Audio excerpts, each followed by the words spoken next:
विधान परिषदेच्या 4 जागांसाठी होणाऱ्या निवडणुकीत सरकारला पाठिंबा देणाऱ्या घटक पक्षांच्या तोंडाला पुन्हा पानं पुसण्याची तयारी भाजपने केली आहे। त्यामुळे घटक पक्षांची नाराजी वाढली आहे। स्वाभिमानी शेतकरी संघटना आणि राष्ट्रीय समाज पक्षाने तर महायुतीतून बाहेर पडण्याच्या हालचाली सुरू केल्या आहेत।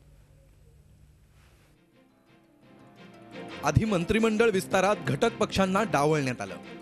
आता विधान परिषद पोटनिवडणुकीतही त्यांना एकही जागा सोडण्यात येणार नाहीये।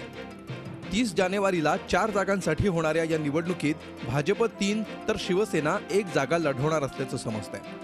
भाजपतर्फे माधव भांडारी, विनय नातू, सुरजित सिंह ठाकूर आणि शायना एनसी यांची नावं चर्चेत आहेत। तर मंत्री असलेल्या सुभाष देसाईंना आमदार बनवण्यासाठी 1 जागा सोडण्यात येणार आहे।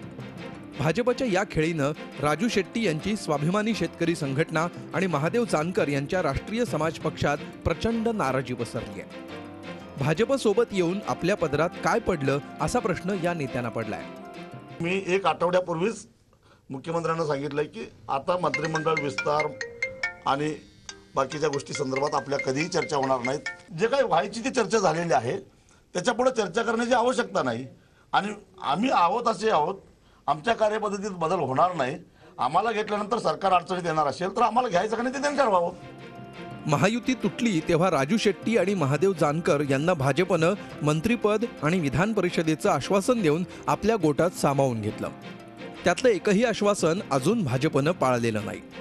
सरकारसोबत राहून मंत्रिपदही मिळत नाही आणि शेतकऱ्यांच्या प्रश्नावर धड आंदोलनही करता येत नाही अशी घटक पक्षांची द्विधा स्थिती आहे। तर दुसरीकडे मंत्रिपद पदरात पाडून घेण्यासाठीच आंदोलनाच्या माध्यमातून दबाव टाकला जात असल्याची टीका होतीये। भाजपबरोबर असलेल्या राष्ट्रीय समाज पक्ष आणि स्वाभिमानी शेतकरी संघटना या दोन्ही पक्षांची पुरती कोंडी झाली आहे। कारण या दोन्ही पक्षांना भाजपने दिलेलं आश्वासन अद्याप पाळलेलं नाहीये। त्यामुळे सरकारमध्ये राहूनही या दोन्ही पक्षांची अवस्था ना घरका ना घाटका अशीच झाली आहे आणि ही कोंडी फोडण्यासाठी आता हे दोन्ही पक्ष भाजपची साथ सोडण्याचा गंभीरपणे विचार करतायत। व्हिडिओ जर्नलिस्ट प्रशांत कोचरेकरसह Deepak Bhatuse, Zee media, Mumbai. Zee 24 तास रहा एक पाऊल पुढे।